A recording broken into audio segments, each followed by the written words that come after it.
Good evening. It's now 6 o'clock, so I'm calling to order the meeting of the Oshtemo Township Planning Commission of June 25th, 2026. If you'd like to stand and join us in the recitation of the Pledge of Allegiance. I pledge allegiance to the flag of the United States of America and to the republic for which it stands, one nation, under God, indivisible, with liberty and justice for all.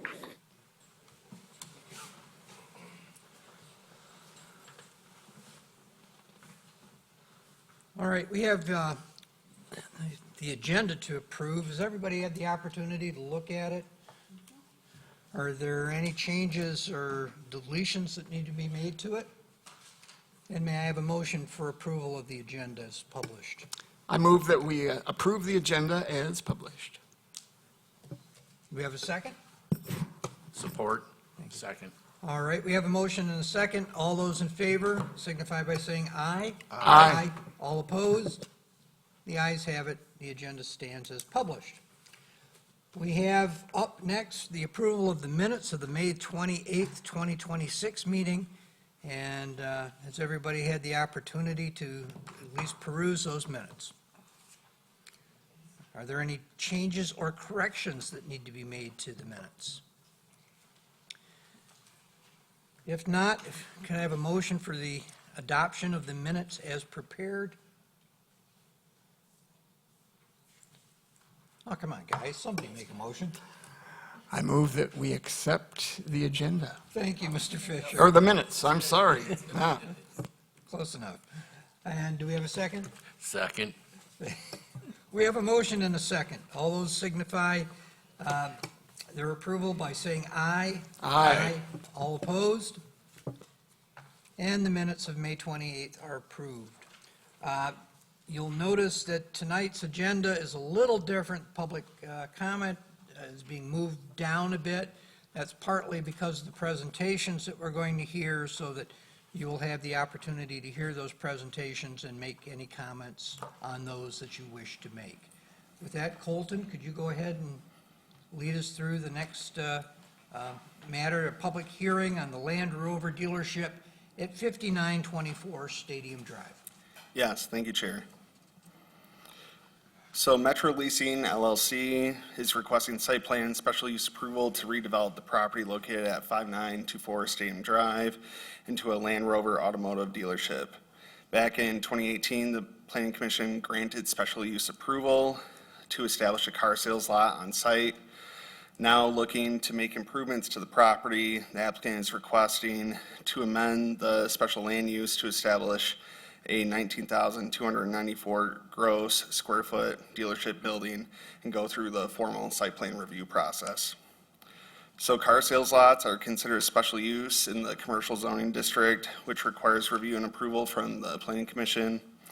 The site is located on the north side of Stadium Drive between Quail Run Drive and Fairgrove Street. The property under consideration is outlined in light blue on the map to the right on your screen. So overall, most of the requirements from section 64, 65.30, and 49.170, the zoning ordinance have been met. In my next few slides, I'll walk through each of the requirements from each section, mainly focusing on the highlights. So 5924 Stadium Drive is Zone C commercial and is about 2 acres in size.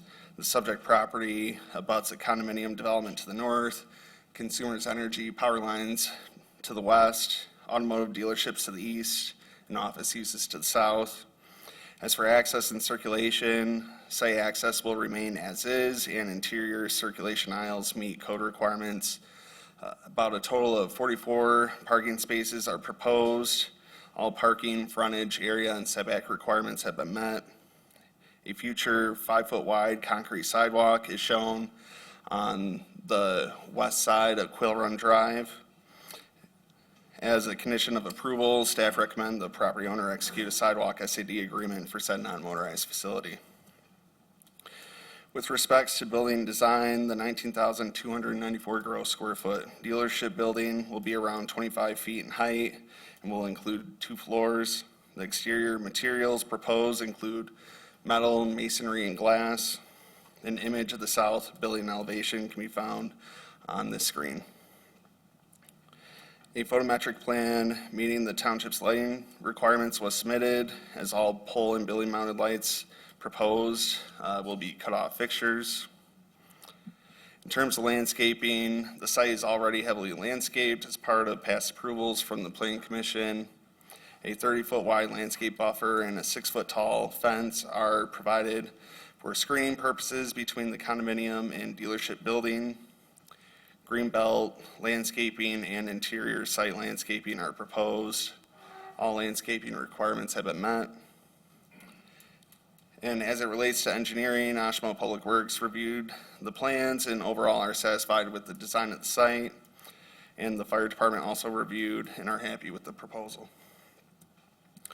Next item to review is the general special use review criteria outlined in section 65.30 of the zoning ordinance. Such criteria can be found on this slide. Overall, the proposed use is consistent with the site's current activity and is in accordance with the township zoning ordinance.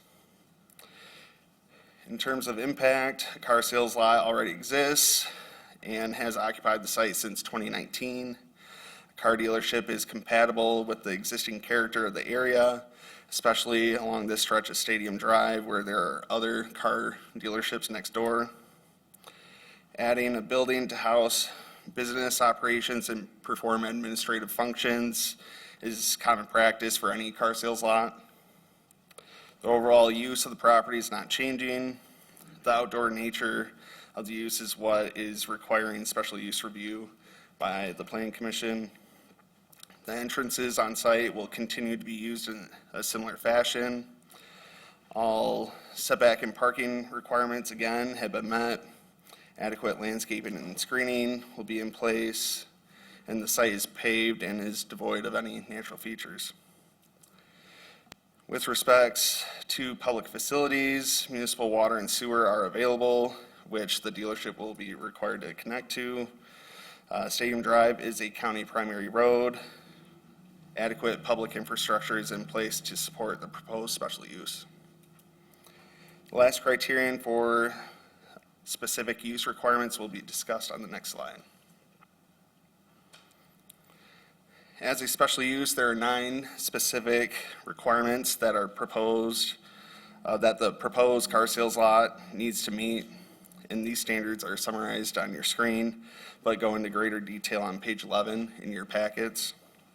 Now, keep in mind, these provisions were also created for sales lots for RVs, boats, farm equipment, garden centers, amongst other businesses involving outdoor sales and activities connected to retail sales.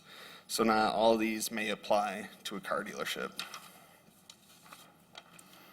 The first requirement outlined in this section indicates that there must be a building on site containing a sales office with a Land Rover dealership building being proposed.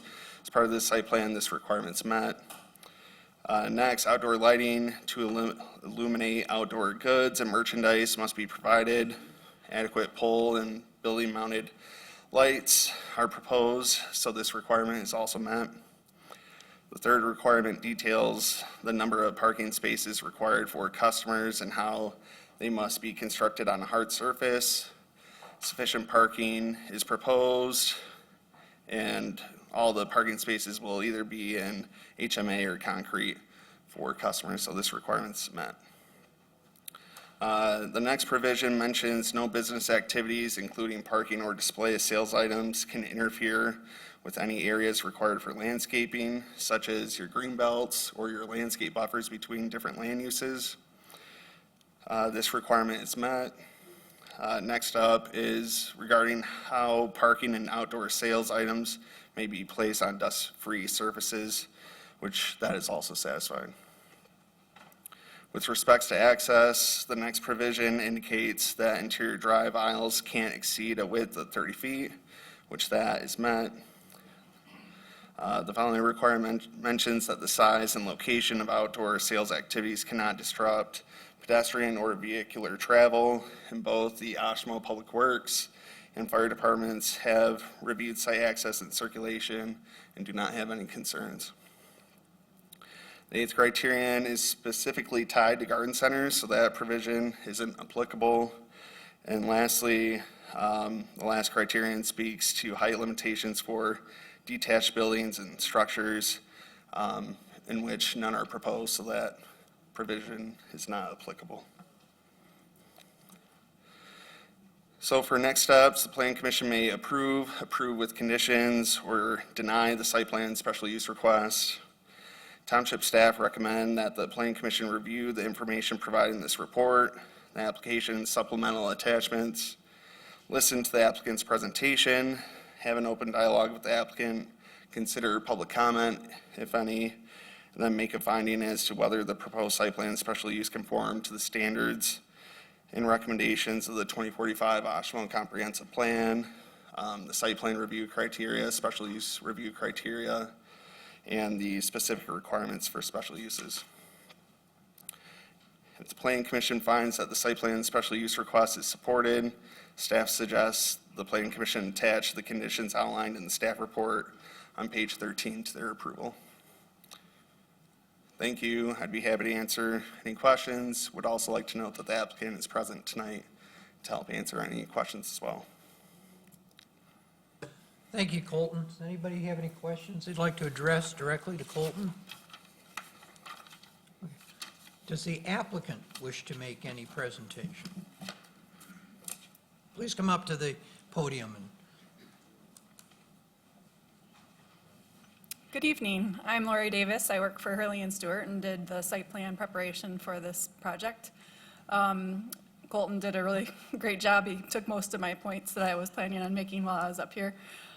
Mostly the point that I hope to make was the fact that we've taken kind of the existing site and we're going to be putting the building within the building envelope and trying to keep the outside of that property as untouched as possible. We, in 2019, put in a nice set of greenscape around the outside. Most of that's going to be able to stay. We worked with a local architect, Eckert Wardell, to develop a building that would fit this site exactly to maintain the building envelope. There's a few upgrades on the site. We'll be putting in some pavers to have a little bit higher level of detail that's requested by Land Rover in particular. They want a boutique feel for the site, so they have some pretty strict requirements, which I think Jeff Denoyer can talk to.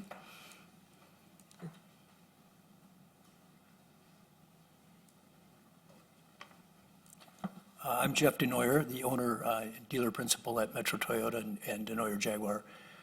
This is a project we've been working on for about 8 years with a manufacturer. We purchased land about 7 years ago with the anticipation that we would hopefully be building the building at some point. It's taken a while to work with the manufacturer to get the approvals from them, and we've been working about the last year with the staff here at Oshtemo just to make sure that the building design that we were going to put together with Land Rover would also fit the requirements that the township had. So it's taken us about a year to kind of get authorization from both groups that we were meeting the requirements, but it's something we're very excited about. It's something that we've been looking forward to for a long time. We've had the Jaguar franchise for about 20 years. Jaguar and Land Rover are usually together. We did not have both, obviously, up to this point, but now we will hopefully have that Land Rover. Once we build the building, then you actually receive the franchise. So until you build the building, you really don't have it. So that's why we're excited to be at this point this evening. So I don't know if you have any questions for me, but. Anybody have anything? No, thank you very much. Yeah, thank you. Can I ask a Oh, couple sorry, questions? Rob. I'm sorry. Yeah. In regards to the Land Rover, approximately on average, how many inventory units do you think you'll have? So I anticipate we'll probably, just in terms of our sales, we'll be selling roughly 20 to 25 a month. But I think in terms of actually stocking the vehicles, we'll probably be pretty close to that amount. They're not going to have, we won't have double that amount or anything like that. So inventory's been a little different ever since COVID for all the manufacturers. Yes. So, usually you're getting the vehicles as you sell them. So it's not, we're not stocking the number of cars that we used to, even with the Toyota franchise. So, I was just wondering about, Colton mentioned 44 parking spots, and I'll admit this schematic is small enough, I Yeah. couldn't even tell. It looks like the parking's around the back on the north side, a little bit on the east side, but I can't tell if you have other parking available to you. we do. We have across Quail Run, we have our used car facility as well, and so we'll probably be using some of that space as well. We're going to probably restructure some of that. We have the Jaguar showroom right now in the Toyota building, Right. and that will be converting over to completely Toyota. And so we're going to be making some other changes. I think we'll take people out of the used car building and bring them into the main building. So we're going to be doing some other moves in addition to this. Okay, so as it relates then to your used inventory, will you be allowed to park used inventory to the east across Quill with your other inventory for your other stores? Yes, yeah, Okay. yeah.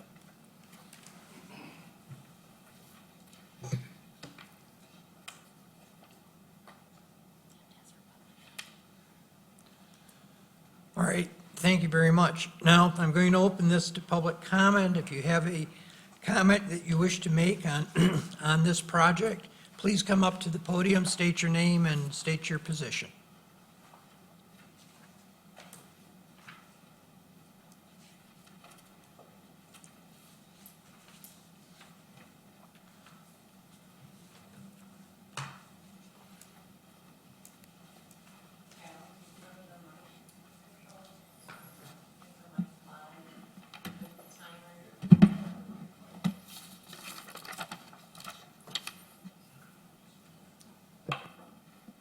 Are we ready?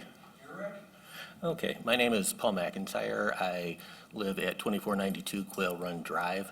I'm here tonight as an owner of an adjacent residential property. I'd like to address the board and express my extreme opposition to this. I'd like to thank Mr. Denoyer first because he pointed out something that I'd been speculating on, and that is when the exception was made 8 years ago for the lot to be there, Mr. Denoyer himself personally promised us that he had no intention of putting a dealership there. It would just be a lot. And clearly tonight, the truth has come out. Yes, I'm sorry, my time. He said that he started planning for this 8 years ago. So, well, I'm just quoting you, sir, but please stop interrupting. So, okay. So having a car dealership next door is certainly problematic in a lot of ways. First of all, there are over 24 different carcinogens that are typically admitted from a service department. The site plan calls for the service bay doors to be facing my property on the south side. It's important to know, as was noted previously, that the consumer's energy right-of-way is there. What's important there is that the trees are cleared, and so often when winds are coming from the east or west, they get tunneled up that direction and they blow north. And so contamination and environmental hazards from that would be flowing directly into my windows. Beyond that, I'd like to point out, again, I'm super disappointed to be here, specifically because we were told this wouldn't be happening. Also, when that original approval was given for the current use, I pointed out at a meeting here at the board that that use was illegal. It is still illegal under state Michigan MCL 257.14, and that is that you cannot have a standalone car lot unless it is adjacent to or contiguous with another property. This property is not contiguous with the property next door. There's a street running through it. So it never should have been allowed in the first place. I chose not to go further with that because I was advised by a township official that, well, the board could propose something or approve something even more egregious. I feel like I've been misled.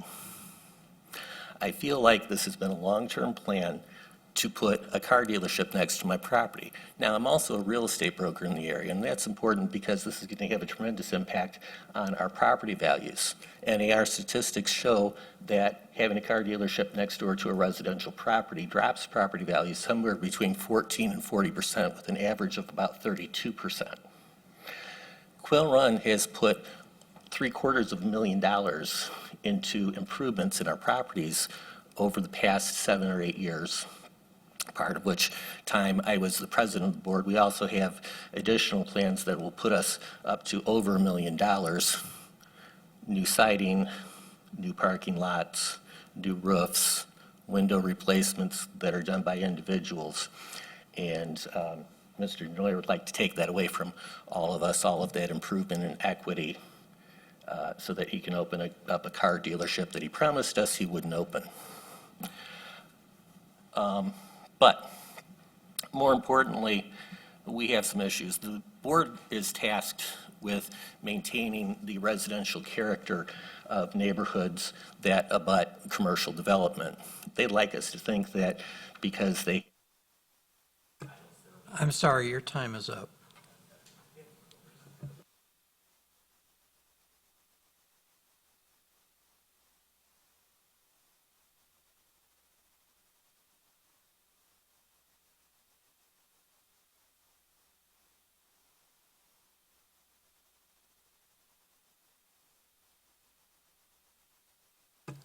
Are there any further comments?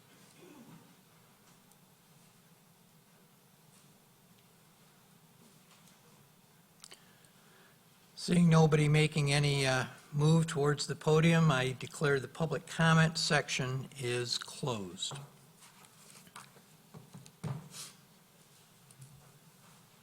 We have before us a proposal to approve this dealership. Anybody have any questions that this has brought to mind?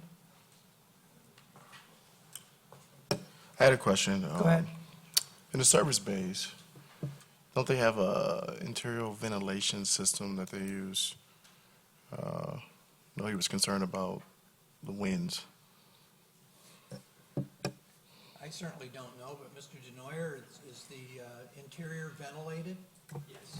Could you answer questions at this is being recorded? Thank you. Yeah, usually in the service department, if you're having cars worked on in there, you'll have something that you hook up actually to the tailpipe, and then it vents up, and it's like it's wired, and then it'll vent out, yeah, so, Is that filtrated? yes, yeah, I mean, yeah, because it goes through a whole system before it goes out, so I'm thinking it is, yeah. It is at our other store, so, yeah, Thank you. yeah.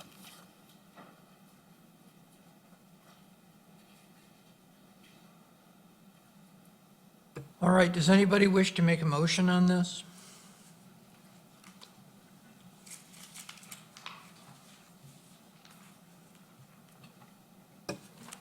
I'd like to make a motion that we move forward with approval of the Land Rover dealership on 5924 Stadium Drive.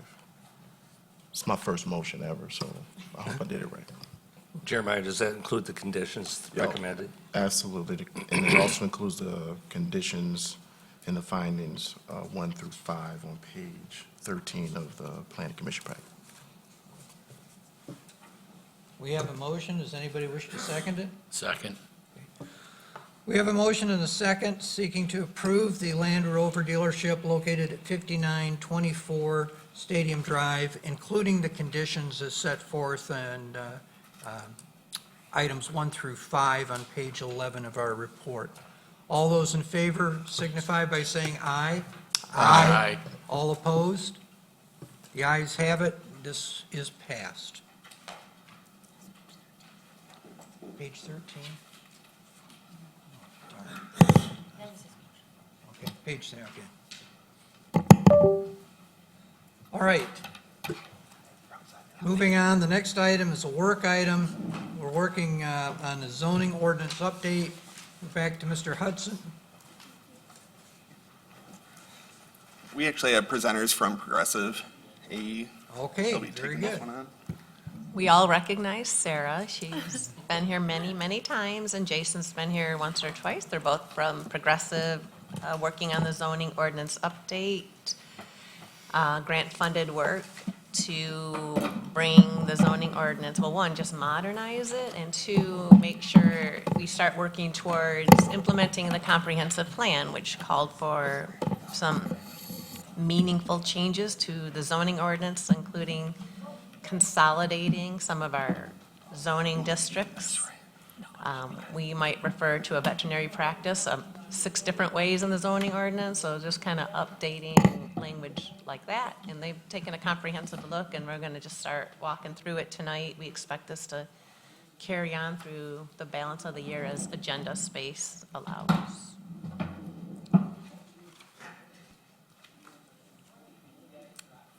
All right, thank you all for having us. Again, my name is Jason Ball. I'm a senior planner with Progressive Companies. We're going to be here for several meetings in a row. We're not asking you at any of those meetings to take any action. The purpose of our conversation is to kind of get your feedback on some sort of larger shifts we're looking at making in the zoning ordinance. Many of those and the things we'll talk about tonight are really kind of technical or administrative in nature. We're doing a lot of, as Jody mentioned, sort of modernization, cleaning up some inconsistencies and duplication, and also trying to simplify quite a bit. One of the things in your packet, I'll just point you to, is a set of what we called frequently asked questions. We worked with staff to develop just a set of some information that responded to questions I think staff have heard, that we heard at the last meeting we talked about this, just to sort of provide some plain language answers to concerns about the zoning ordinance. Those aren't something you need to approve, but just want to be sure you're aware that those are there. I think those will be posted to the township's website in the coming days. As we work through the process, if we hear other concerns, we'll add to that list of frequently asked questions. So that's kind of a working document that will evolve as we work through this process. So if somebody has a question, we can really clearly respond to it in writing and give detail, because zoning, as much as we want to try to simplify it, is complex. We'll walk through some information tonight. As we're talking through it, feel free just to interrupt Sarah or I, and we can stop and discuss that information with you. So the first thing we're starting with as we look at the zoning code is looking at what districts within the zoning ordinance can we consolidate. So today in your meeting packet or your memo from us is a list, a table that looks like this, of all of the zoning districts in the current code on the left-hand side, and then consolidations that we're proposing on the right-hand side based on the comprehensive plan, as well as opportunities just to simplify so that we're reducing the risk of inconsistency and errors as we go through, and staff are working through the code, and residents and other people are trying to understand what are the regulations that apply to their homes or their businesses. So when we consolidate districts, there are 3 things that get impacted. The first is the zoning map itself changes, right? So if you think about a zoning map, we've got a bunch of colors that illustrate districts. So if we combine 2 districts, we go from 2 colors to 1 color. So literally the things that are permitted on a particular property may change. The second thing that is impacted are the uses. So what are the things that are allowed within that property as we go from 2 colors to 1 color? There are new things that may be allowed that weren't allowed previously. The third thing are the dimensional standards that apply to each property. What are your setback requirements? What are your lot sizes? All of those things can be impacted when we consolidate districts. So tonight we're going to talk about the impacts of just the first 2. What does it look like in terms of the map? And what does it look like in terms of changes in use? Next time we're back, we'll talk about what are those recommendations or changes that might be made as it relates to setbacks and lot size and those other kinds of zoning standards that relate to the districts as a whole. Does that make sense to everybody? Okay. So the first thing we'll talk about is the map. Again, we are not proposing any final changes to the map tonight. We're going to see this map 5 or 6 times before we're at a draft sort of zoning map really to dig into. But what we wanted to show you is what is the impact of actually consolidating these districts based on what was recommended in your comprehensive plan. So this is your current zoning map today. If we just consolidate those districts as was suggested in the comprehensive plan, we haven't moved any other lines here. We're just consolidating those districts, so consolidating the R1 and R2 zoning district, consolidating R3 and R4, and then consolidating a few different districts into a common kind of innovation and industry district, this is the impact, right? You have relatively few parcels today that are zoned R2, just a couple of neighborhoods. Just a very few parcels that are zoned CR, that restricted commercial, that we're combining to create the neighborhood mixed use. And then a few properties that were industrial that have a shift. So overall, as we sort of toggle back and forth between these two maps, you can see there's not a huge change. The one other change that's obvious is that we are sort of removing some of those overlay districts. So there's an item kind of in the middle of this map that is the 9th Street and Main Street overlay district. One of the things we're looking at doing is, can we take some of the standards that are in those overlay districts and just apply them in general to properties so that there's not this sort of question of, am I in the overlay, am I not in the overlay, which actually applies. So as we mentioned, this is really all part of sort of following through on some of the recommendations from the master plan. Hopefully this map looks familiar to you all, other than your one brand new planning commissioner. This is our place types map, which sort of sets that future vision for the township based on the plan. So if we drop that place types map on top of that proposed new zoning map, it looks like this. So you can see here the areas that are sort of outlined in the darker orange color are those areas that were identified in the comprehensive plan and the master plan as neighborhood residential. And that sort of generally aligns with our yellow color for zoning district. So you can see here we're sort of transitioning several places over to that designation, but we still have quite a few places that are not in that neighborhood residential district yet. And that's okay, that's actually what we want. So we want to sort of show that we're making these transitions to sort of implementing the plan, but we don't want to implement our 20-year vision for the township in year one. So what this shows is we have some space for continued growth over time, but we're making this sort of simple consolidation into zoning districts today that kind of aligns with what the plan was looking to achieve.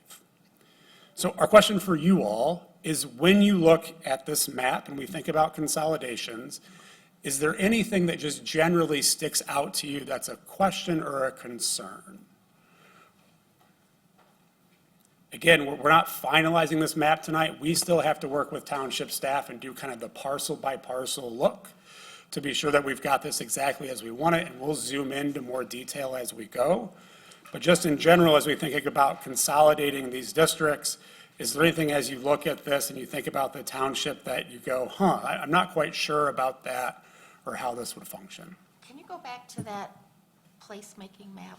This one here? Yes. Yep. So the dark orange outline is for neighborhood residential? That's correct. Okay. And I then just want to make sure that's what I was Yep. working at that correctly. And so if you sort of follow it, the map moves a little bit, but that neighborhood residential outline you can see here would still include some areas, or quite a few areas, in the southern part of the township and sort of smack dab in the middle, in the northern part that would still be designated rural residential today. So those are those places where, as you look in the future, if there's some growth, those are the places where growth could happen. So what we're saying here is that if I wanted to come in for a rezoning to be able to do smaller lots, or to develop those places more, these are those places where that rezoning might be appropriate. But if I wanted to rezone areas that were further to the west, that wouldn't be consistent with the plan. Thank you.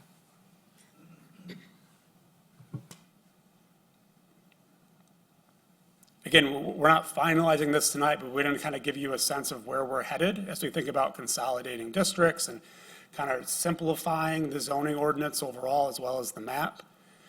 Any other questions, comments, concerns about that? Again, just sort of first look at what this kind of starts to look like as we consolidate districts, or other things you want us to be sure we provide to you as we go forward. I guess I'm a little lost. I'm looking at the map comparison, the newer one, and I recognize the way the districts are broken up in accordance with what we've been talking about for the last year. Yeah. But I don't see what the consolidation is that you're talking about. I mean, I know you want to take these multiple districts and get them into one heading, right? What does that map show me that Yes. accomplishes that? So that map shows this table on a map. Okay, that shows that table on a map. So we're taking the R1 and R2, and they're becoming neighborhood residential. and the R3 and R4 are becoming multifamily.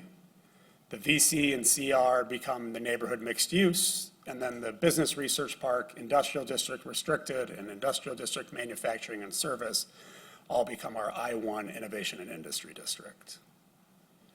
So there's 9 districts that are being consolidated into 4. Okay. And I think one of the things that's a little misleading about that map, or is hard to see, is some of those districts have very, very, very few parcels that are actually assigned that designation. Okay, that's what I'm having trouble seeing is Yeah. that map. So, and Jody can speak to this more effectively than probably we can, but there are very few districts today, for example, that are assigned the local business district restricted, right? Or the R1 designation, right? There are 3 neighborhoods, one just south of Stadium Drive, one just south of Main Street that have that R2 designation. So there doesn't feel like there's a ton of change because there actually isn't a ton of change in doing this consolidation. Could you go to the combination overlay and zoning? This one here? Yep, that's the one. Yep. Okay, far right side, Drake Road and West Main. If you look down from West Main, there is a couple of sections that are parks and preservation. Can you help me understand what's happening in that area? That's north of West Main. That's the Drake Homestead Park. Oh, or am I Homestead Park. getting confused where I am? West Main and Drake, and I'm going south from West Main. It's in the current golf course. You see But the it's you see the blue. green? It's going to be neighborhood mixed use, Neighbor. the So it's- blue. It's the blue color. What's the green color in the middle of it? So the neighborhood mixed use, so we're talking, sorry, hang on, let me do this. So we can all point and know we're talking about the same thing here. I think what might be happening is that section has the blue infill in it, which is kind of confusing. We will take that out so it's more clear, but I think what's happening is that overlay of the light blue is on top of that yellow, And it looks green. and so it's kind of muddying it. It should just be a blue outline, so we'll take out that middle portion, like the rest of them, that one was missed there. But it's just that blue outline for neighborhood mixed use, so there won't be there's no green in that section. No green. So- Okay. Yeah. So we took all the colors over these and we made them go away and we missed that one. So blue plus yellow makes green. Sorry. Thank you, Sarah. I was very confused too. Thank you. Thank you. I understand. Your inner artist there, Scott, was coming out.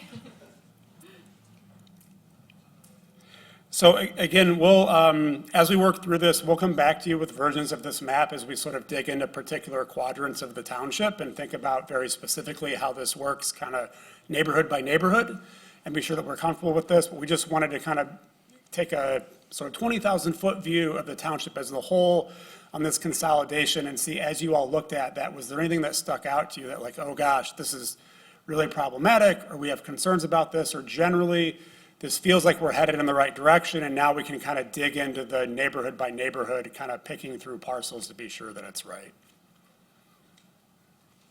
Yeah, on the map, it says the gray is I1, innovation and industry. Correct. Right now, we have more than one industrial district. Where would the, like, heavier use of an industrial fall? Yeah, The comprehensive plan talks about doing those intense districts on a conditional rezoning basis only, instead of just laying it out there that we want this type of intensive industry. It'd be case by case. So would that make it special use? It would be the same, but we'd have to It would be a decide. rezoning, if someone wanted to do one of the more intense uses that are allowed in I2 or I3, Okay. right? That's the- Isn't that going to lead to a lot of spot zoning if we do it that way? Well, I think they'd still have to be in an area designated industrial on the map. So a couple of thoughts on that, right? So spot zoning is sort of a misleading term. So if there's a spot zoning question, the first question a court asks is this zoning consistent with your plan? If the answer is yes, then it's not spot zoning. So spot zoning is designed to be sure that you're not granting special rights to certain property owners that are inconsistent with township policy. So if you have a plan that says, we plan for this area to be transitioned to sort of industrial development over time, and somebody's first to do that, it's gonna look like a spot on the map, but they're doing it in a way that's consistent with your plan. So what you're doing with your future land, your place types map, is you're sort of creating like a one-way door and saying, here are the places where you can step through to kind of increase intensity, and here are the places where we're kind of set at the level of intensity of use we're gonna have. There's not another sort of increment you can go up. So the areas on this map that are outlined, sort of in the southeast corner of the township where we have some of that I-1, are those places that the plan designated as being appropriate for industrial development. Again, if that heavier use came in, you'd still be considering its appropriateness and impact based on adjacent properties and those kinds of things as well.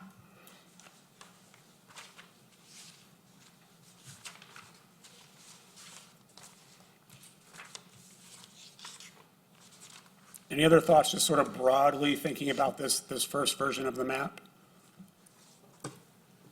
I'm curious, along West Main here in our countryside residential area, there are a lot of commercial businesses there, so how would we manage those, or any future changes in that area? Yeah, so they're currently zoned that way, and we're suggesting they stay zoned that way. What we're not allowing for is expansion of that commercial use in that area. So we'd essentially saying that the commercial use can stay for those parcels and continue. If one of those businesses was removed, a new one could come up, but we're not sort of allowing for expansion of that commercial use in that countryside residential area. And then my next question is parks and preservation. So the areas that are designated here, are those the township parks, or are there also privately held preservation areas that we're marking? They're And both. green Some spaces? are Southwest Michigan Land Conservancy and some are township parks. But there are other preservation areas that are not marked on here, aren't there? I don't know for sure. There might be some that are private that we're not aware of. Okay. Yeah. And I think one of the things you'll notice too then is in our list of consolidated district, there's not a zoning district for park, right? Right. So allowing for parks and preservation areas is something that would be permitted in the lion's share of zoning districts. It's one of the notes on that really long table in your packet we'll talk about in a little bit. Is that allowing for parks and preservation areas is something that should be permitted in really all your districts other than your industrial districts, because you want to encourage that green and open space, versus having it be something that's sort of very narrowly defined and targeted to particular areas. So if I want to do a new sort of housing development, I want to have a public park space or a sort of limited park space in the middle, you want to encourage that as a township, not discourage that use. Yeah. I guess what I was responding to is that it's very hard to tell what area is green space in this map. So if we were wanting to compare now to 20 years from now and make strategic choices, it's hard to know where we are today. So and when you say green space, you're thinking about like public or privately held, like dedicated green space, not just Yes. natural areas. Yeah, that- so like the combination of probably like parks and conservation areas, or private, if they're owned by the university or whatever, or golf courses, like any of that all together as one footprint that we can measure against. That's definitely something that we can kind of add to this map. It isn't going to be a district, but we can think about it just as sort of something that lays on top that helps us be sure we're thinking about where are those relative to other zoning districts and things as we work through it. Yeah. And there is a separate planning effort to be eligible for Michigan Trust Fund grants. Every community has to have a park and recreation plan that you update every 5 years, and that is a way more comprehensive look at parks and recreation and how many tennis courts do you have for Yeah. your population. So we have other planning documents that dig into that in far more detail than this comprehensive plan. Because right now, a lot of those are just kind of dealt with as businesses, but that's very different if it's a golf course or, sports facility compared to like a commercial or industrial use? Yeah, and like Jody said, you all have that information, it's there, so if that's something we want to just think about as part of the zoning effort, it's an easy kind of like overlay for us to do just as we're stepping through it to be sure that we're still prioritizing and providing for that green space and open space. Great. Great. Anything else on this? So again, we will revisit this in great detail as we work through this process, but just thinking broadly, these were the kind of comments and things we wanted to be sure we discussed on this tonight. So the next thing we want to talk through is some of those uses that are impacted by consolidating, and specifically as it relates to housing. So Sarah? Yeah, hi, everybody. I am going to step in here to just kind of bring us back to what got us here today with wanting to make these zoning changes in relation to the comprehensive plan. So you're all familiar with what we've recommended in there and how we got here, but I wanted to give a quick summary of how this all relates to the zoning consolidation and use changes that we're recommending. So a lot of this, as Jason has mentioned, is centered around that neighborhood residential place type that we've added to the comprehensive plan.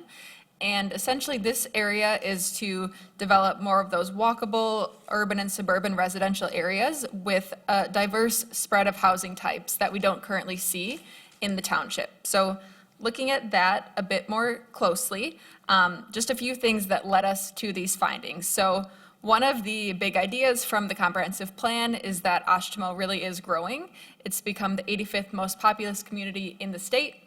And then even in comparison to the township here and the state as a whole, Oshtemo is growing quite a bit faster at a higher rate. So since 2000, Oshtemo's population growth has been nearly 10 times that of Michigan as a whole. And just the way people are living is different. Household compositions are changing, people are living alone in more cases, and it's changing the demand and the need for housing. And that was something that was reflected in previous studies that we looked at as well, and data that we gathered during the comprehensive plan. So one of those pieces are, we took a look at the current housing types that exist within Oshtemo, and these exist in the different zoning categories as well. But what we found is that Oshtemo is largely comprised of those single-family homes, traditional single-family, and then the larger scale, more intense apartment complexes. So while Oshtemo does have that mixture of small unit and multifamily, it's missing a large portion of those in-between middle houses that a lot of people are looking for, that we heard through our engagement with the comprehensive plan and from the previous 2023 housing plan that was taken place here. And I'll show that on the next slide. But essentially here, this just really goes to show that while there's different housing options, we're missing a lot of those middle housing options that a lot of people are looking for. And it's something that by filling up that gap, we allow people to find housing that better fits them. People could stay in the community long-term as they age and seek to downsize. People can move into their starter homes, and just there would be more options than just the single-family and the large-scale apartment uses. So that was a leading piece of the comprehensive plan effort, and it fits into that neighborhood residential place type. Going back to that 2023 Upjohn housing study, there was a survey that took place for that plan. And with the comprehensive plan, as you know, we really tried to build on the work that had come before the plan. And this was a very recent study that showed a lot of the trends that we were hearing and seeing in our current data as well. So I just wanted to share this piece of information that was an important piece of that study that took place, is that over 70% of respondents believe that it's somewhat or very important for Oshtemo to provide housing options for residents across all income levels. And then furthermore, there was a question that asked both renters and owners in the township what kinds of housing preferences they had.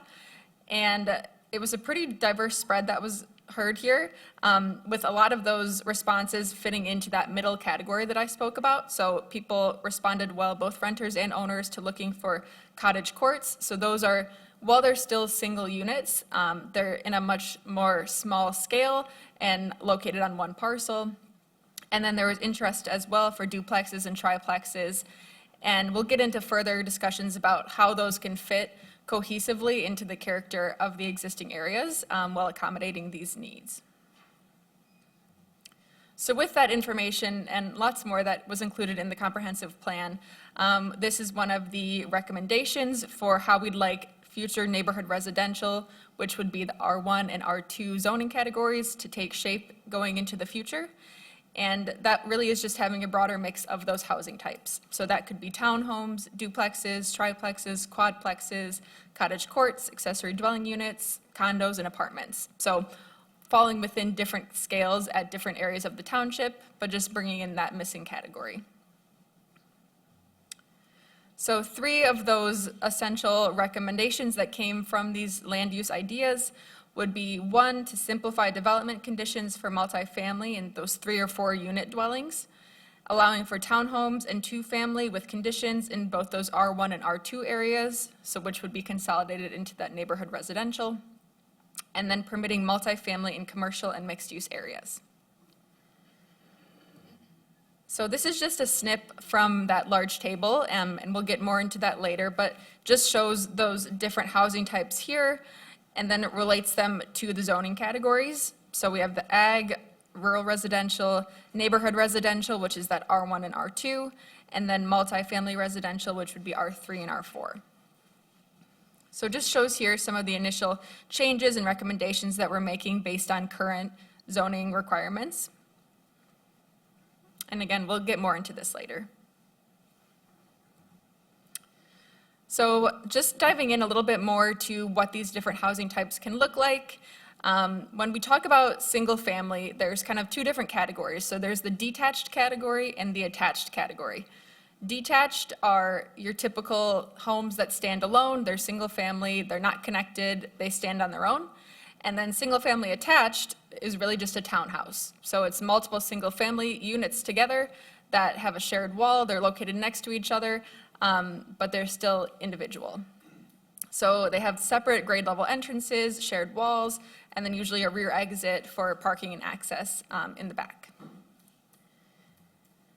And a little bit more we wanted to show, and this is something that, again, we'll get more into at future meetings. Within these different proposed category changes and use changes, having more of these single-family attached townhouses could look different based on how we want to design the dimensional standards and dimensional requirements. So we have 2 examples here, and they're tiny because it's hard to capture the whole neighborhood in a screenshot here, but it shows the different ways that townhouses can be implemented into existing neighborhoods.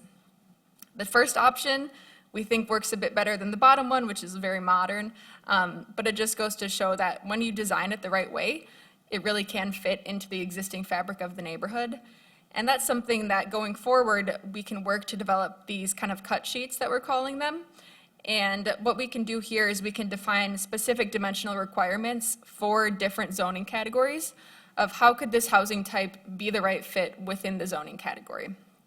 So just a preview of what we can work on together here is how can we make a townhouse make sense in different zoning categories, and how do we use design guidelines to make sure it fits well.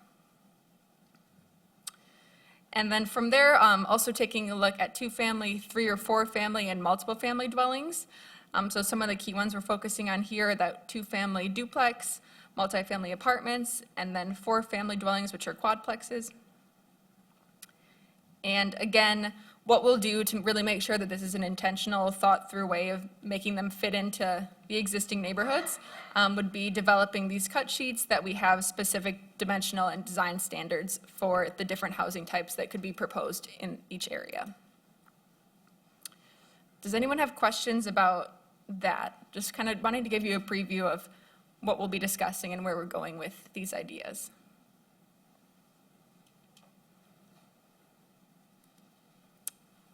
All right, I'm going to hand it back to Jason.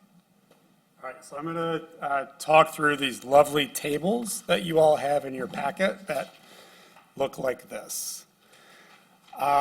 So what these tables show is our list of sort of consolidated zoning districts. The first one is residential, so the one that's labeled at the top, residential district, is all of the residential district. And then if you flip through, there's one that's labeled commercial, and that's all the commercial districts.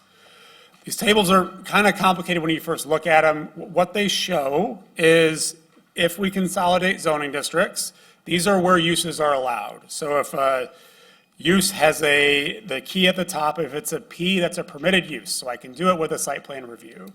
If it says PC, it's a use that's permitted with conditions, meaning there are specific stated conditions that are required for that use. And then an SU, meaning it's a special land use, so it holds a public hearing just like the car dealership did for you all earlier today. So what we wanted to show with that table is if we consolidate these districts, all of the uses listed on the left-hand side are the uses that currently exist in your codes. We haven't actually changed any uses there unless it's in a color. So we went through the code, we looked at all the uses, we labeled them, we put them into categories, and then we're laying them across those districts to identify where are there needs for us to either add a use or maybe take a use away or provide some clarity. So on the right-hand side of that, there's a notes column. And that notes column just summarizes things that we identified that are a need. So Jody mentioned that there are 6 different ways you all talk about veterinary clinics today in the zoning ordinance. So we probably need 2 ways to talk about veterinary clinics. A typical veterinary clinic and then a veterinary clinic that does overnight sort of kennel kinds of uses, right? We don't need to have multiple ways we're talking about essentially the same use. So there are lots of notes in those tables that kind of get at essentially just cleaning up some housekeeping items. But then there are a few things that we felt like were important things that we wanted to get your feedback on. So I'll go through some of those key feedback items, but as you look at those tables, if there's anything else that popped up for you that was a question, we're happy to kind of circle back after we talk through some of these kind of key things. So our first question for you all was, with sort of establishing design standards like Sarah talked about, does it make sense for us to allow for those townhomes in the neighborhood residential district? So today, in your R1 district, you already allow for duplexes. So the difference in allowing for a townhome is instead of allowing for 2 things to be attached, you're essentially allowing for 4 units to be attached instead of 1 on a lot, or on small lots if they're all subdivided. There are also options for allowing those only in certain circumstances. So only on lots that are larger than other lots, or only on a corner, or on a lot that fronts sort of a primary street.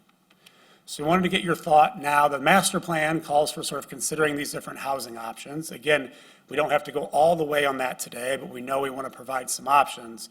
So we wanted to get your feedback as a planning commission on sort of townhomes in that neighborhood residential district. Is that something that feels like a great idea? Is that something that might be okay, we need to think about it? Or is that something that gives you a lot of concern?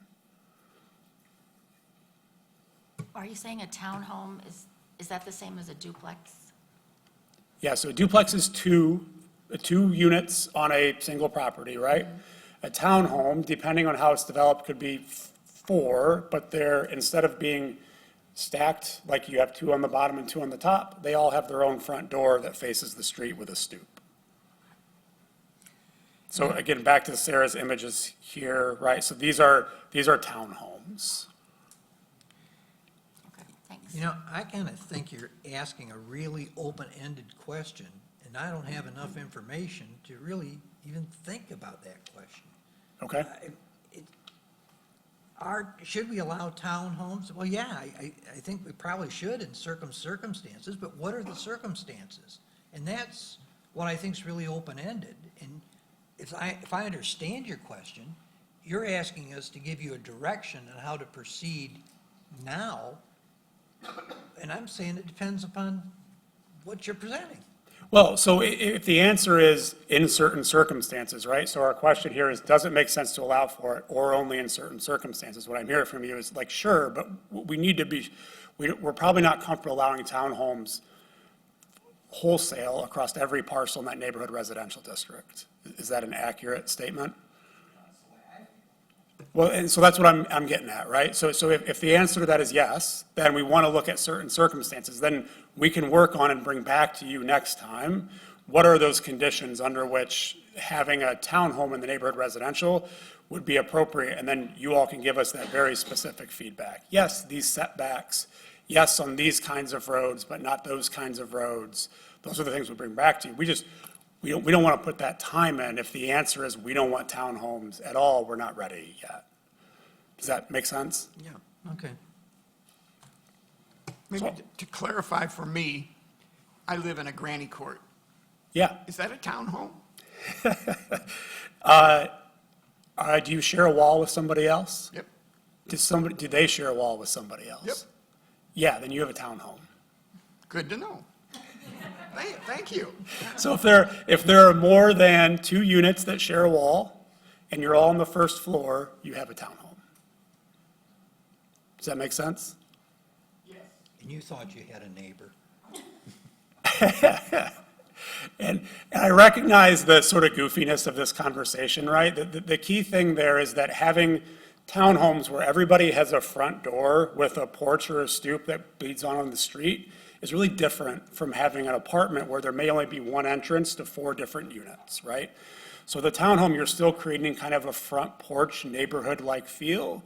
If you're doing units that there's one common entrance and then you're entering the unit on the inside, you're not producing that same everybody's walking in and out of a front door kind of feel. So usually townhomes can be aligned better with existing kind of single-family residential neighborhoods than having, larger sort of apartment complexes or quadplexes even. Those 4-family units where you've got some up top don't work quite the same way.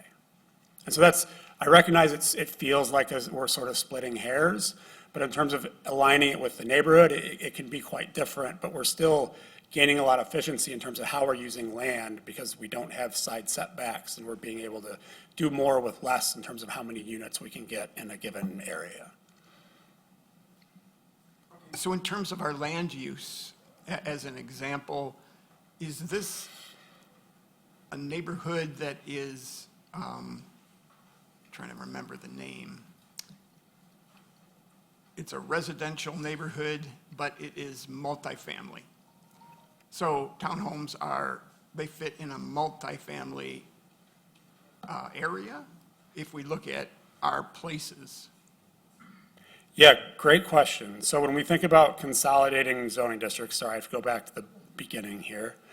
In our neighborhood residential district, those are currently either 2-family or 1-family homes. You allow for duplexes or 2-family in most of your existing R1 and R2 areas.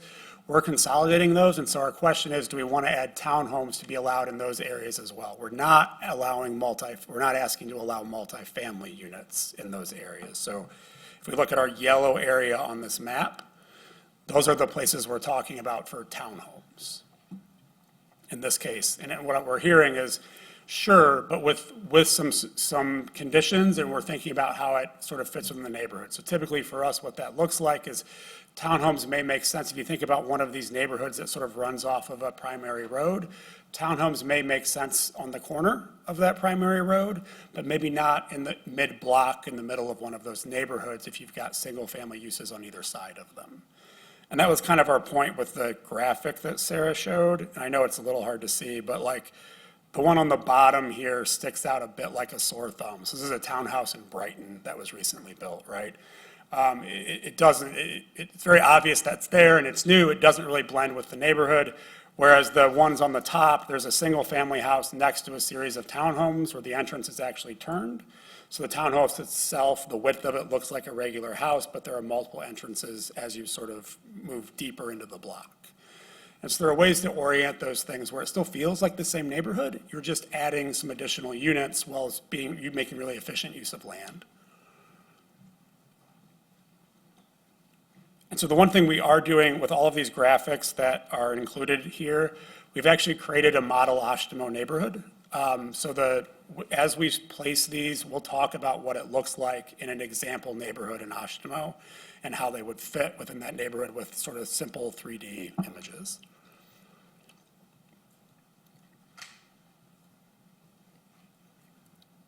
So if you're building an ideal Oshtemo neighborhood, what are you doing?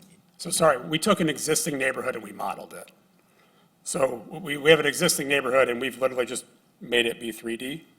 And so we'll talk about if we added this kind of house to it, what does that look like within this neighborhood? So ultimately, when you get to the end of all of this, you're saying, let's take Westport, okay, the ideal single-family Sure. dwelling house. You're saying, okay, we'll remodel that, and we'll allow maybe townhouses in there, and there's no real room for any more development in the main neighborhood. So are we talking about maybe ripping down these single-family dwellings and putting in townhouses? Is that what we're driving at? Well, I think what we're talking about is creating those options if that's a direction you want to go, right? So this is ultimately your decision, not ours, right? So the comprehensive plan identified this need to provide more choices for housing. And so what we're now doing is saying, okay, if we're going to do that, how does that actually function? And what's that next step that makes sense? Well, that's what I'm trying to figure out. How does it function? So the last time we talked, you said, I want to know how this works on my block. Yeah. Right? So that's why we've got this sort of example of an existing Oshtemo neighborhood, that as we'll be able to say, hey, here's an example block, and if we added a townhouse on the corner, this is kind of how that would look and feel. Okay. I don't think, we're not recommending, or we're not driving towards demolishing a bunch of single-family homes and replacing them, right? It's more about what are those options to add a little bit of density and some housing units to address the growth and the affordability issues you have, right? So I don't know that we want to encourage demolition and reconstruction of, single-family houses. Maybe we want to allow for an attached accessory dwelling unit so somebody's mother-in-law can move in the back of them and have her own kitchenette and entrance. Or a college kid can come back and live and not have to be in the basement.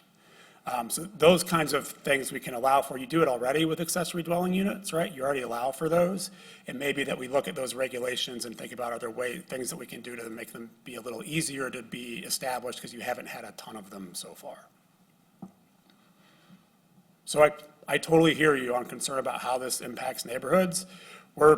We have to start at this high level to kind of get a sense of where you're at, and then we can dig into like very specifics on if we do this, how is this going to look and feel as we get into those uses and dimensions on individual blocks. You're so far ahead of me. You've thought about this for a lot of years, I bet. We're trying. And I'm struggling. Ride with us. I mean, remember, we have 6 months of this, right? So I just want to emphasize that we're at this very high level, thinking overall about allowing for more uses, and then we'll dig into details on if we have a townhouse, what should the side setback be for a townhouse compared to a regular single-family home? And we want it to be more, how does that work? Can we actually do that in a neighborhood? And we'll walk through all that together. So the same question about townhomes, right? So our graphic here, is it also, thinking about townhomes, how do we feel about things like 4-family dwellings or quadplexes? So that's the example on the right-hand side of this slide. So the difference between a housing unit like this and a townhome is instead of having an entrance, everybody's got their own entrance, you've got one entrance. You're going into what essentially operates as a really small apartment building.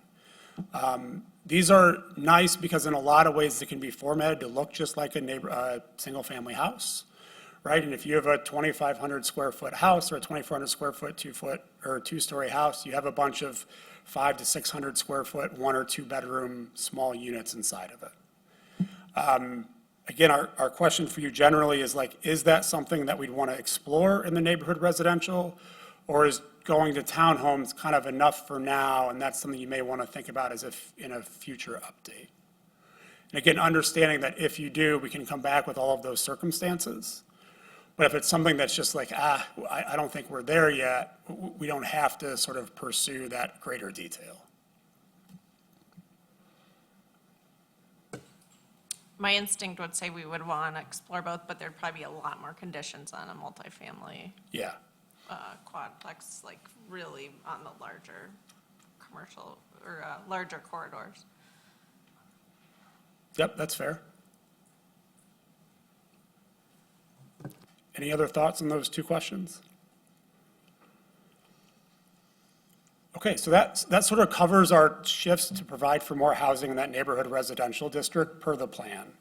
What about the little cottage court concept? Does that fit in that neighborhood residential? So cottage courts are notoriously hard to talk about in zoning. So to your point about living on a granny court. I live in a town. So a cottage court fundamentally can be lots of different things, right? So it's tricky because it can also be a condominium that's divided up, and they're actually just single-family homes arranged around a common area.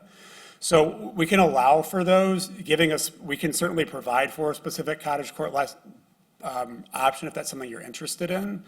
It also isn't it may not be necessary to give a specific cottage court recommendation, because if we're allowing for other changes, you can sort of arrange a cottage court the way you'd want to anyway. So if cottage courts are something you're interested in, we can give you kind of a regulation and option for those. They're just a little tricky because of the way ownership is done. Typically, it's not a single property that has a bunch of sort of rented units. They're all owned separately.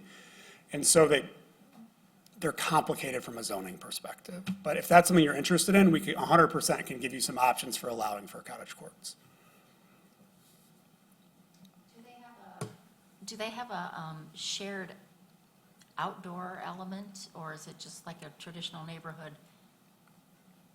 Well, we have a neighborhood that, we have open space communities where there's single-family homes. Yep. But they have a common ownership of the land. Yeah. So the difference between a cottage court is that all of the idea there is that the cottages all open onto a courtyard, right? So there's a central open space, and everybody's front door or one of their doors enters that central open space, and then you do parking access in the rear. And so typically what's beneficial about those is, again, you're making efficient use of space. So I can have a smaller unit. We don't all have to have our own yard. We have kind of a shared yard. They tend to be really attractive for older folks who don't want to care for a yard. The reason for me sort of fumbling through that is that shared open space ends up being common space, so it's a condominium. And so how we deal with it in zoning and ownership gets complex as heck. But if providing for those cottage court options in neighborhood residential is something you want to do, we 100% can do that. Just understand that those regulations are going to be a little complicated. So the other things here are sort of just digging into some things we identified as opportunities for cleanup with staff as we went through that table.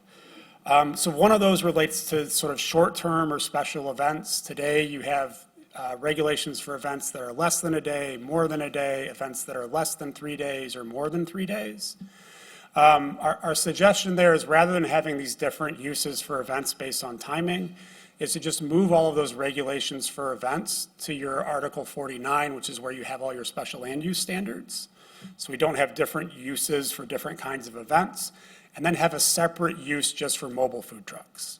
Because many of those sort of short-term event uses today are actually food truck uses, and that way we're kind of regulating the thing that we care about, and then providing other simple things for that temporary fireworks stand or those other things through the same process, the way you deal with it today.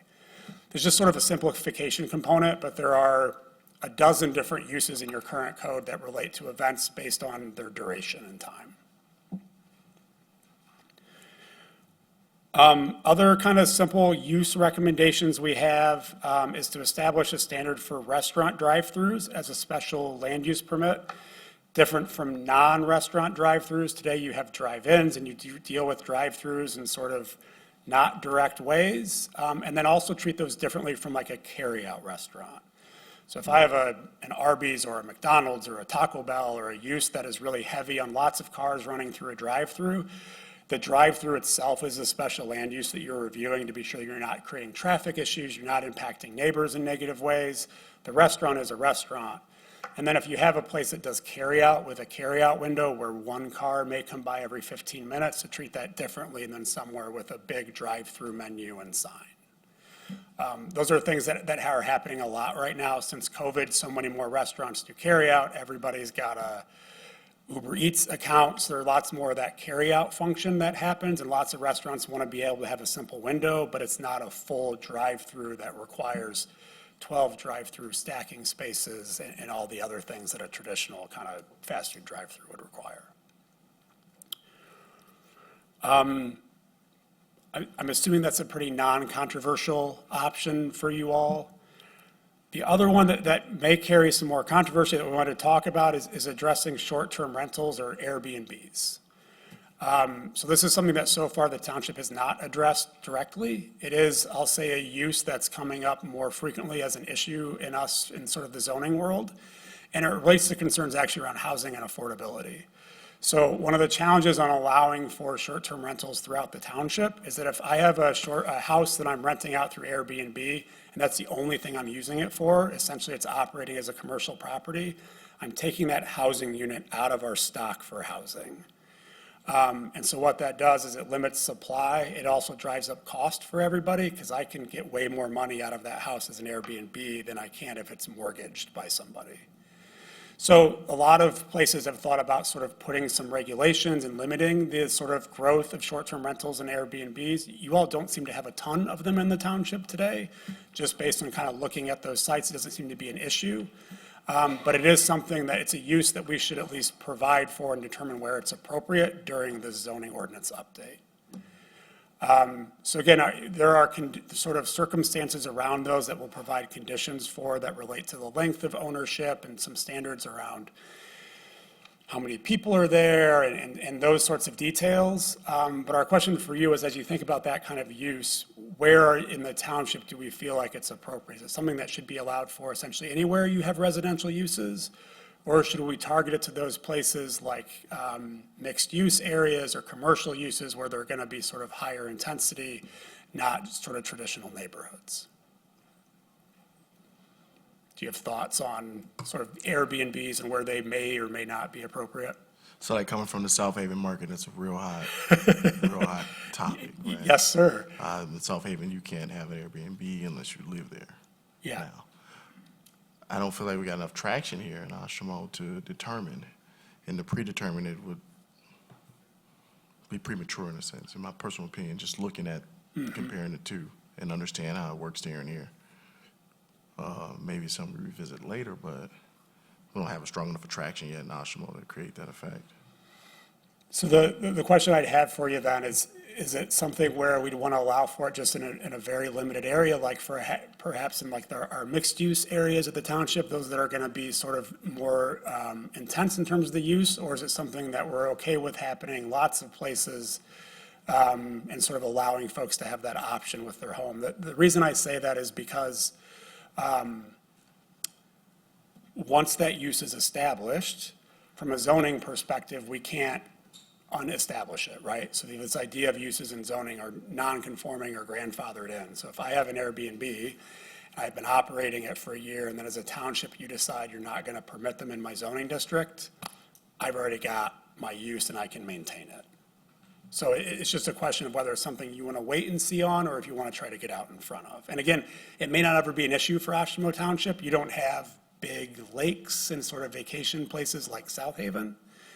But it's something we, as your consultant to your zoning ordinance update, want to bring to your attention because it is a hot button issue in a lot of communities. We have a bed and breakfast ordinance, right? Yep. Yeah, but that doesn't address Airbnbs. No, but well, it's kind of like an Airbnb, but it's in somebody's house. Well, the bed and breakfast, the owner has to to be be their home, and they have to be there, and you're Right. renting one of their rooms. Right. Do you know if we've received any complaints from anyone about, I think my neighbor has a Airbnb? Not to my knowledge. No, the only complaints I've ever heard is somebody that tried to rent their pool out. The neighbors didn't appreciate that very much. Well, Don't blame them. I don't know, it just seems premature to me. Like with South Haven, they did what you just explained, the people that were permitted are grandfathered in. Then they set a new ordinance that if you don't live there, you cannot Airbnb, and just to landlock it down would be, I feel personally, a little premature. Well, but it might be good to just set those best practices in place before there is a lot of activity. Well, are we talking like restricting it to certain areas? Yeah, I don't see where one area would be better than another, but certainly some ordinance of the basics, you have to get a permit. Something like We that. have a limited amount or something, would be good. So I think the reason we bring it up is just there are, and from a zoning perspective, whenever we can get ahead of a use, we try to, because versus being surprised and responding, right? These things move under our feet frequently. The benefit of something simple is that if you establish the use for short-term rentals, Airbnbs, VRBOs, whatever, is that if one of those is established somewhere else, it's established illegally. So if you turned around and it became an issue, you wanted to enforce it, you could say, hey, you're actually doing this Airbnb in this neighborhood residential district outside of township ordinances, and you could ask it to stop. If you don't do that, that Airbnb function can continue in perpetuity as long as it's maintained. So that's sort of the benefit of getting ahead of it. My suggestion would be that we could bring you back some simple standards and then talk about some places where it might be relevant, and you all could decide not to regulate. If you don't regulate it, in zoning, if a use isn't listed in the code, technically it's not permitted. So if you don't have the use listed in the code and they're established, they're technically established illegally, that's a tough thing to tell a resident that may have been doing a thing for a while. So you put yourself in the township in a tricky spot if you don't address it at all. Because if a use isn't listed, it's not permitted, not the other way around.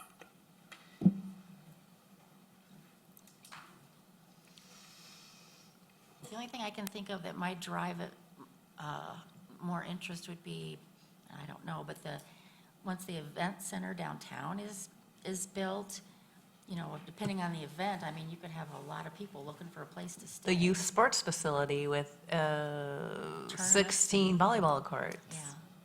They'll be bringing out-of-towners. That's their goal. So we can look at some simple standards and kind of talk through it. Again, you all may decide that now is not right, but if you decide now is not right, you've got some stuff sitting in the wings to be able to use when the time comes as well. Does that seem reasonable? That makes sense. Okay, I guess, and we weren't planning on walking through that whole table today. Hopefully you all got a chance to sort of scan through it. We just wanted to give the opportunity that as you all looked through that, was there anything else in there from a comment perspective that raised a question or concern for you all? From our perspective and in talking with Jody and staff, most everything else in there is kind of housekeeping and cleanup. She mentioned veterinary clinics. There are a variety of different ways, like parks and open spaces are referred to. There's a bunch of sort of just simple cleanup, having clear definitions and terms for things that we need to do. But in terms of fundamentally changing uses, there really isn't a lot that needs to be changed to implement that first part of the plan around housing.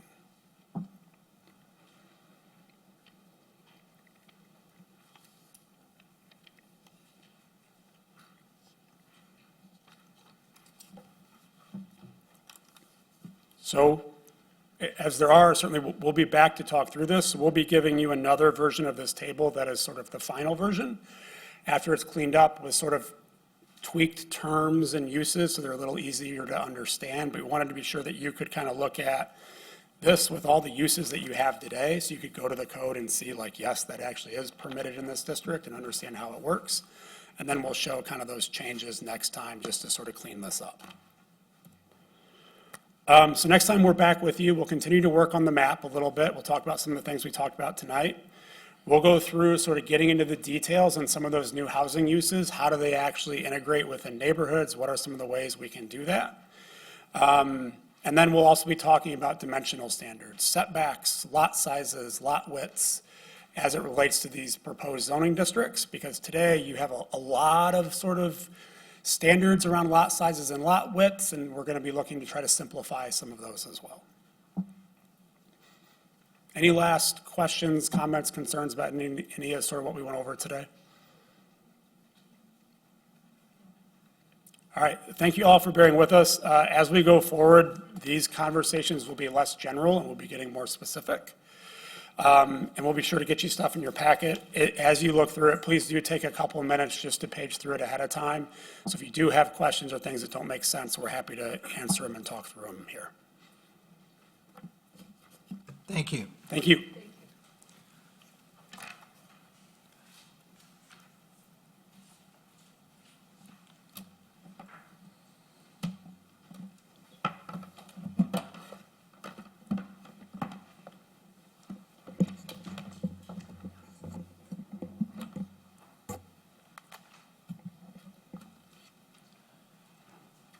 All right, we're moving on to the public comment portion of the meeting. If you have a comment on anything that you've heard tonight or any other comment, please come up to the podium. You have 4 minutes. You're on a timer, and the microphone will cut off when your time is up. But please feel ready to come up, identify yourself, and let us hear what you have to say. Hi, my name's Yvonne Haystack, South 2nd Street. This is all really interesting.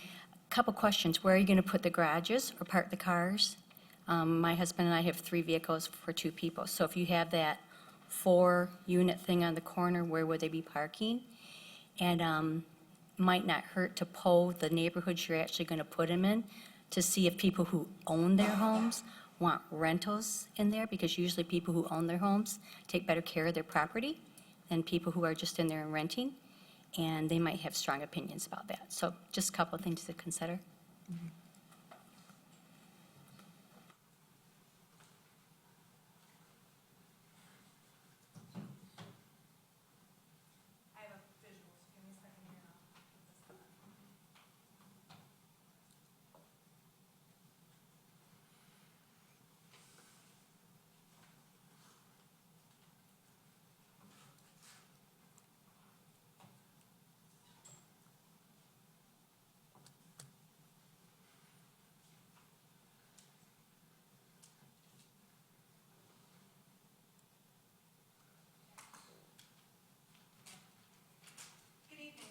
Katie Schneider, and one of the things that was brought up and discussed tonight during the master plan hearing was the expansion of the industrial districts. And we were told then that it was being expanded because of feedback and the appropriate infrastructure in that area. And this slide here is directly out of that master plan, and I know we just saw some of this while we were receiving that presentation. But when you actually take a look at what was presented tonight, if you guys open in your packet to that map, you're going to see that half of that industrial district is actually missing in there. That would need to be updated in that zoning map that's in your packets. I can tell you the page number if you need it here.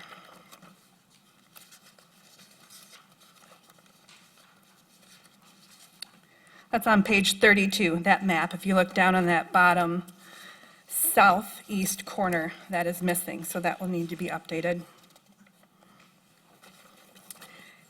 Sorry, I'm hurrying because I got 3 minutes here left. I know that this plan that we just heard was not supposed to be about the energy ordinance, but it is in here. And it sets a precedence and it sets a public record for that energy ordinance. As of today, solar over 20 acres is not allowed in an industrial. However, I do see in this new proposal that it is now allowed in industrial, and I appreciate that.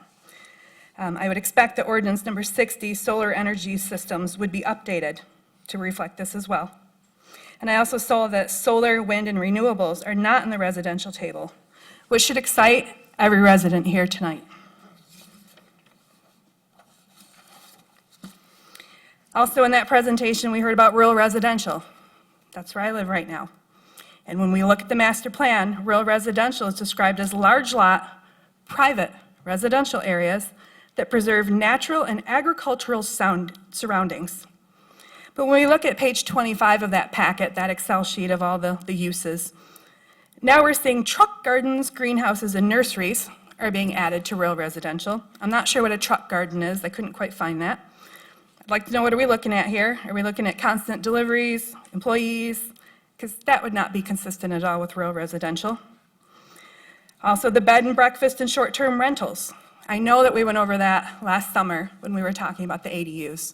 We heard about other towns that are having a lot of issues with those. And I can tell you again, large lot, private residential areas that preserve natural agricultural surroundings should not be the district chosen for that. It just does not fit there. I can tell you I have friends who have come up from all different states, and they do use VRBOs. Not here, there's plenty of them around. And those are girls' nights, those are parties. I know what sports teams sound like. I've been at plenty of hotels with those. It is not appropriate for rural residential to be opened up for short-term rentals. And again, we went over that quite a bit last summer. Just a quick note, I lived in R1 for about 10 years of my life.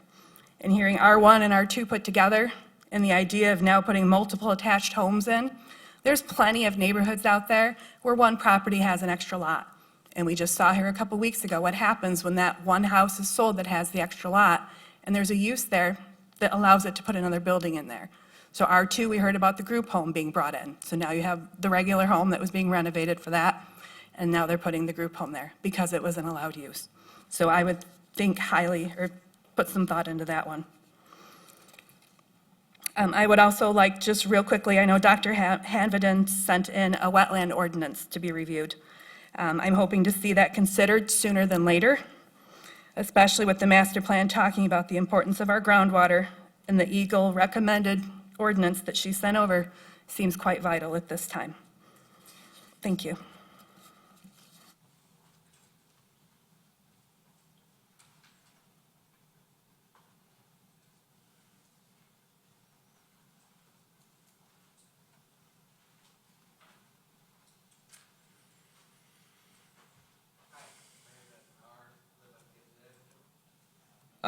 I really had planned on coming tonight because unfortunately during the June 2nd meeting, the people that were there were saying that you had the recommendations on the best unit and that it would be talked about tonight. So of course, very much not happy that it's not being discussed tonight, but now that I'm here, I'm actually glad I am.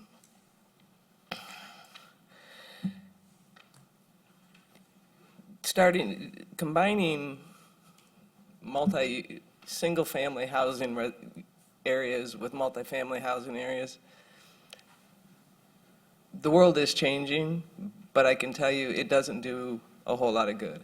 The neighborhood I live in, and trust me, I'm not generalizing, but the more people who buy houses to rent them in my neighborhood, the more those houses are not taken care of.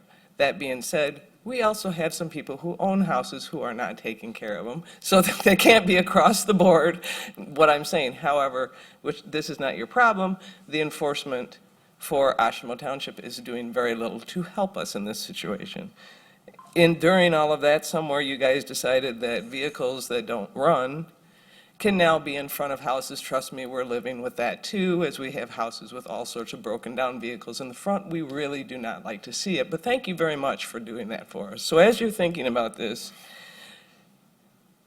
as with the best unit, what you heard right here tonight is you have the opportunity to get in front of something, probably for the first time in the history of Oshtemo Township. I strongly recommend you do it. Look at these VRBOs. You think we don't have, or your person that you hired and are paying God knows how much to says, we have no reason for anybody to come to Oshtemo Township to rent a VRBO. That's not true. There's plenty of sporting events in the county that they're going to come to.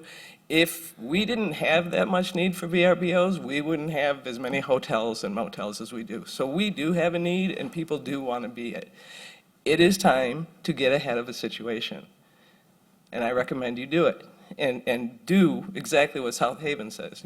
You can't have a VRBO unless you own that home and live in that home, because I don't need somebody from Montana buying my next-door neighbor's house and using it as a VRBO, never going to take care of it, never going to do anything with it. Please consider getting ahead of this. When your special person, who I would love to see the amount of money we spend on consultants in this township, said that townhomes are 4 units. No, they're not. They are not restricted to 4 units, so don't listen to that. There is no restriction to how many houses you can attach to each other and call townhouses in the state of Michigan. The only way that's going to happen is if you put a restriction on it, but the state can still override you. So please don't listen when you're hiring these people at $200, $300, $400, $500 an hour. No, townhomes are not limited to 4 units per townhome. It's in the state statute. Design standards, when they talk about design standards, they're not talking about quality of building. Trust me when I tell you, after 35 years in the construction industry, the quality of building is falling significantly. You can plan all day for what you want to do, but unless Oshtemo Township starts requiring the quality of building that's going up, you are going to start seeing the value of properties drop. It's happening. I can walk you down the street and find you 3 buildings that are now less than 5 years old, and having to be redone because they were. Your time is up. Thank you.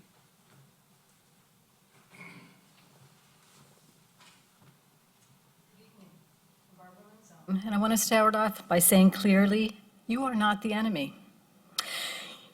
We know that you did not sign up for the unprecedented struggle when you took office, nor did you know that there was the best proposal coming in.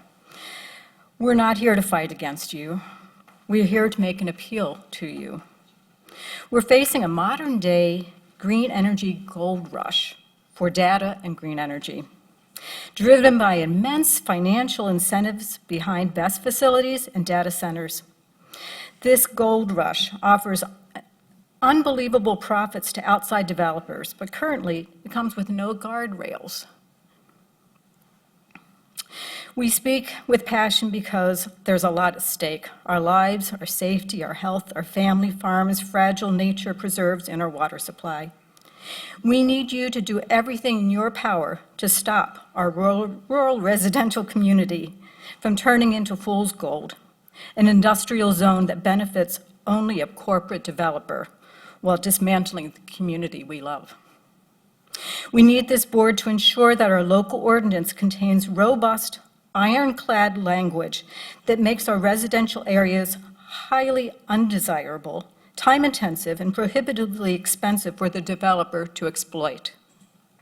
As you review the ordinance, you may be presented with input from the best specialists, who are often advocates for the best. I urge you to look at the data through a specific lens. Look at it through the lens of a rural residential zone and a sad history of thermal runaways.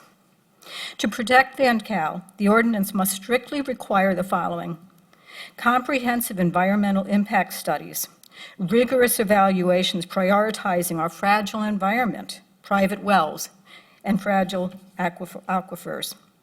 Social impact assessment I spoke of a few weeks ago.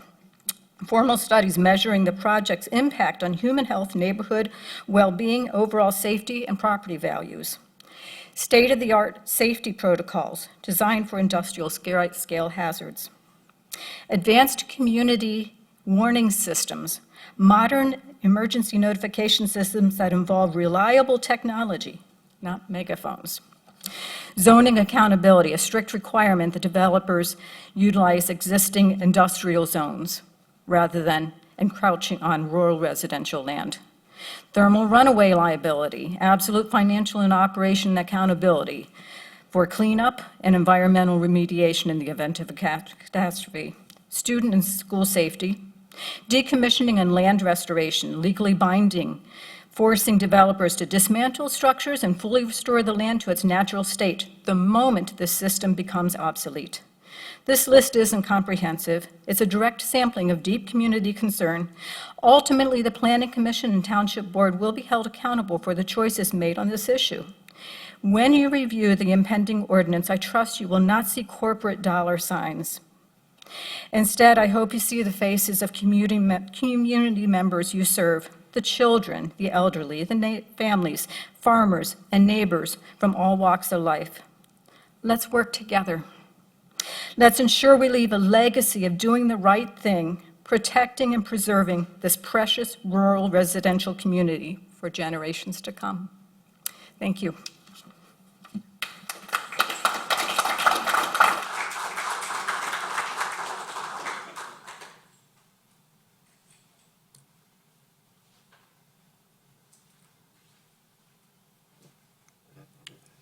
Seeing no one further rising, I declare the public comment section of the program is now closed. Are there any comments the planning commissioners wish to make? I guess I would just ask for an update on the BES ordinance or the energy ordinances when we might.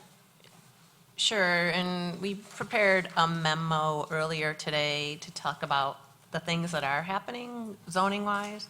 One is the work we're doing with Progressive, which is a big effort, and you heard Jason say it's going to, occupy us the next 6 months as agenda space allows. We also have been working on, I looked at my notes for a year now, environmental protection language. We have environmental protection language in the general ordinance, in multiple places in the zoning ordinance, and we are looking to pull them all together, pull it out of zoning, put it in the general ordinance in an existing article called environmental protection. It would be just easier for everyone if it were all together, and we want to expand upon it. And the reason we started talking about this a year ago is in 2021, the city of Kalamazoo and a lot of townships had to enter into a water agreement. And as part of that water services agreement, we have to have wellhead protection language in our ordinance. So we're using that as an opportunity to beef up our other environmental protection language. And we don't want to just put the wellhead protection restrictions and performance standards in wellhead capture areas. We want to make them township-wide.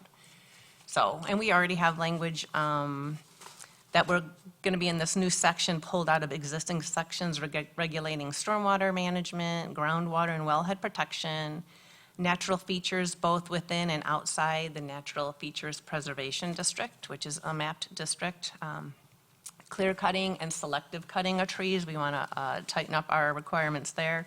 And then we have language regarding soil erosion and sedimentation control. So all of these existing sections, which will end up being zoning ordinance amendments, we put together in the general ordinance.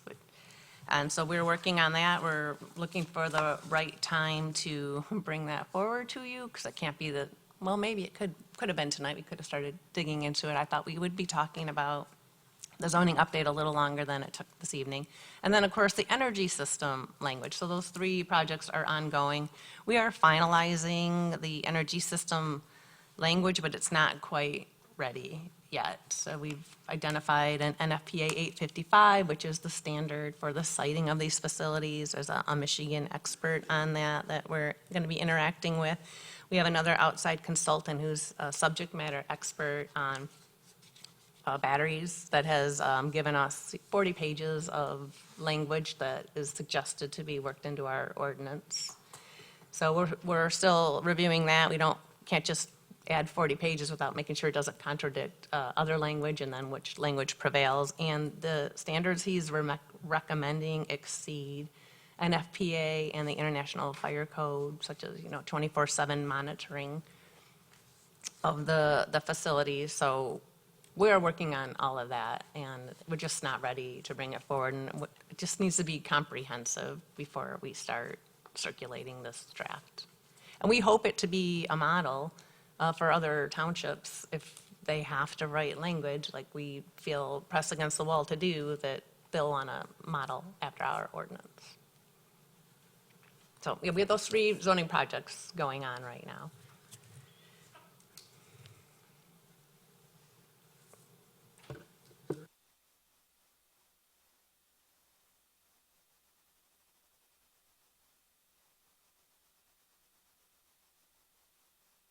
All right, if there's nothing further to bring before the Planning Commission, it is now 7:42 PM, and I declare the meeting closed. Thank you for coming. Thank you. What's this? Oh. There you go.